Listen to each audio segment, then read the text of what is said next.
Hey guys, welcome back to Steel City Sports. So this past week we had the trade deadline. I wanted to touch on some of these trades.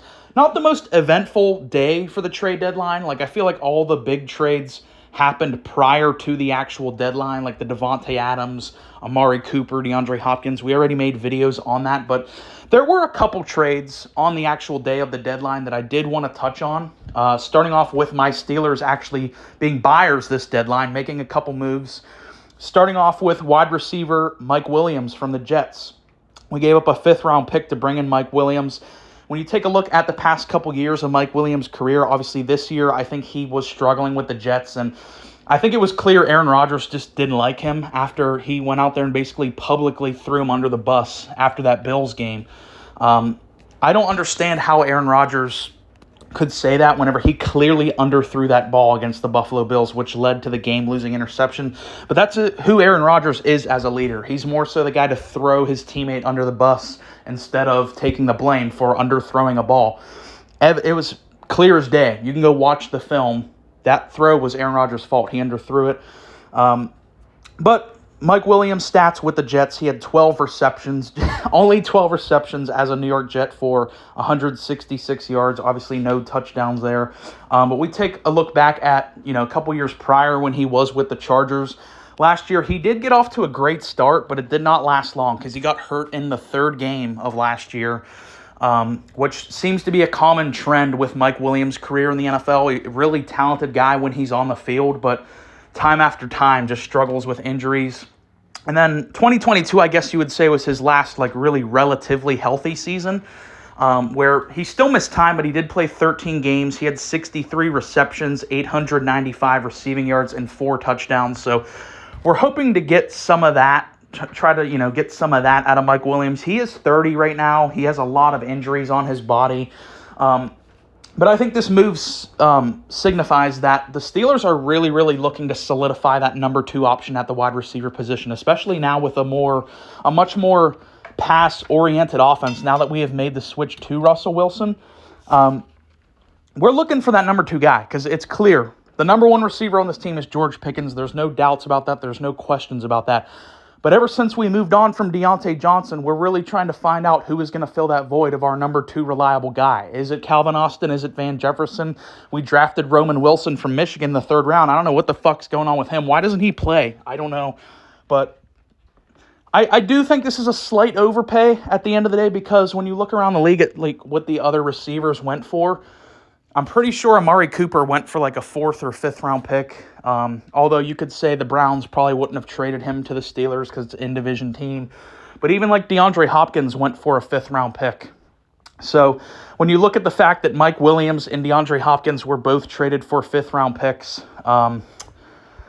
that's not a good sign for the Steelers because DeAndre Hopkins, even though he is out of his prime, is still leaps and bounds a better player than Mike Williams is. So if we were spending the 5th round pick on a receiver, I'd obviously much rather have DeAndre Hopkins for sure. But I do like this move from the standpoint of the Steelers were aggressive. They didn't just stand by and were like, oh, Calvin Austin had a good couple of games with Russ at the quarterback position, so we found our number 2 guy. We're good.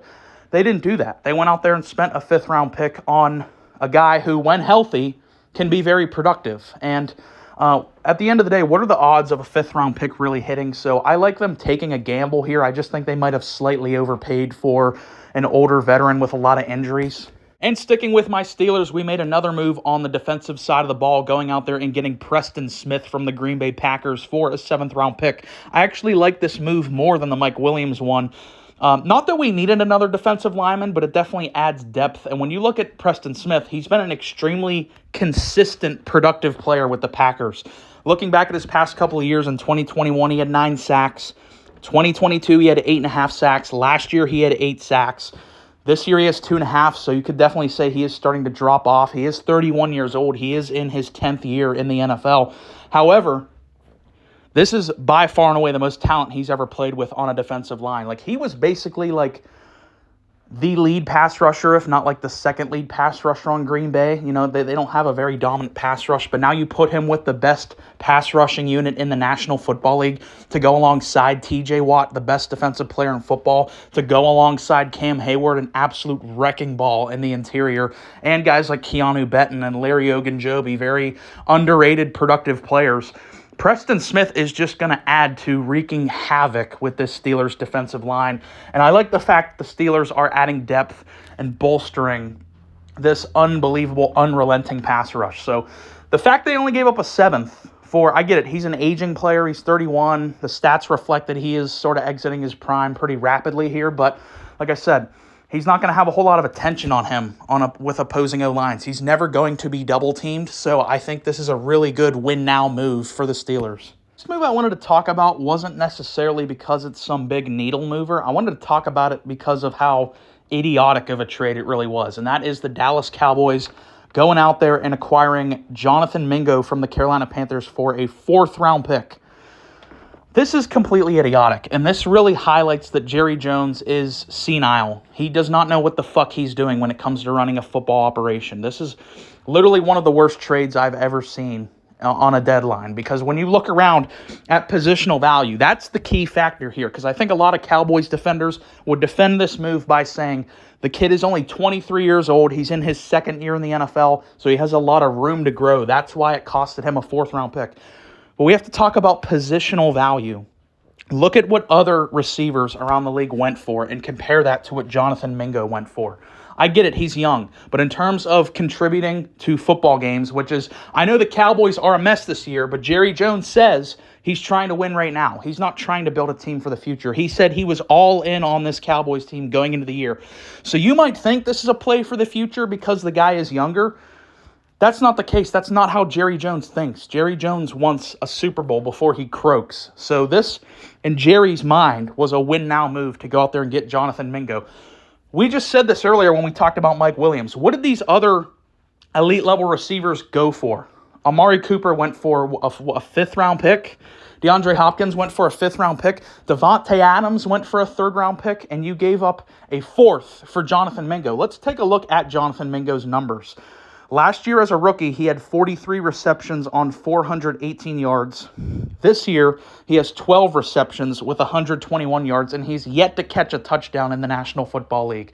So this move really is indicative of how clueless Jerry Jones is. The way that he ran the Cowboys this offseason, basically waiting until the last week to pay CeeDee Lamb, to have him away from the team basically the entire offseason, to wait to pay Dak till basically an hour before their first game, just shows you he doesn't know what the fuck he's doing. He's clueless, and this move just further provides evidence to the fact that Jerry Jones is a clown owner.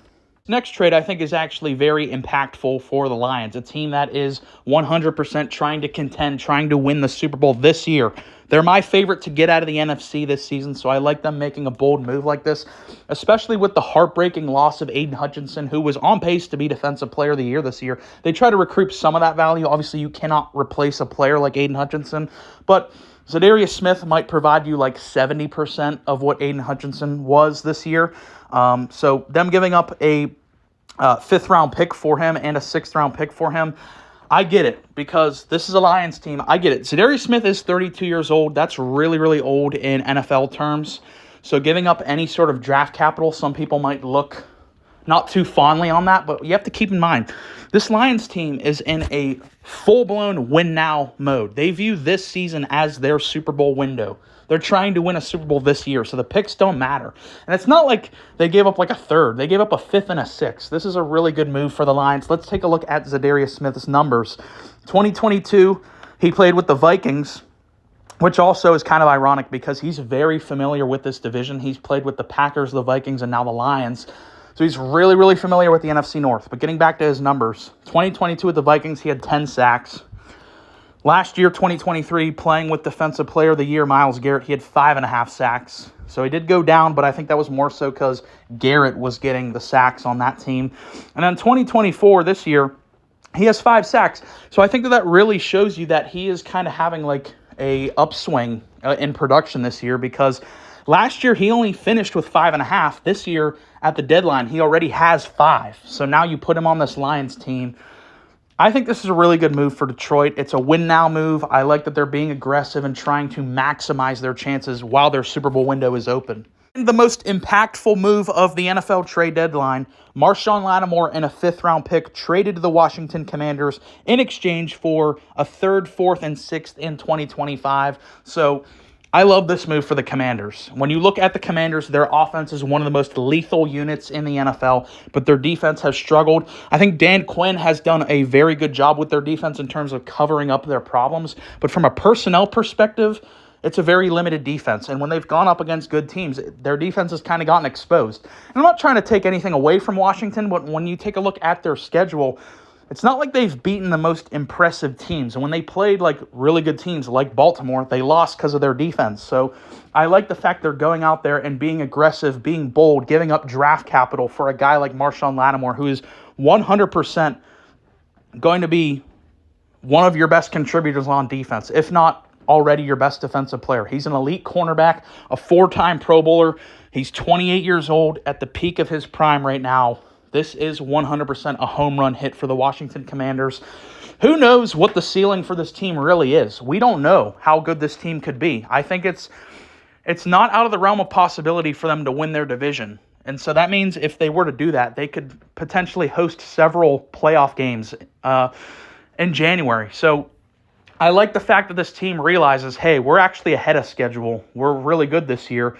Let's try to maximize our chances and go out there and get a day one contributor for our defense. And that's what they did, getting this guy. I love this trade for the Commanders.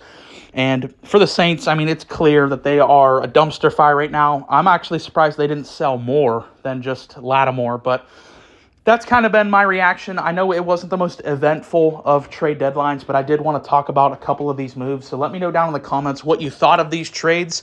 And if you made it this far in the video, really appreciate you listening. Please like and subscribe.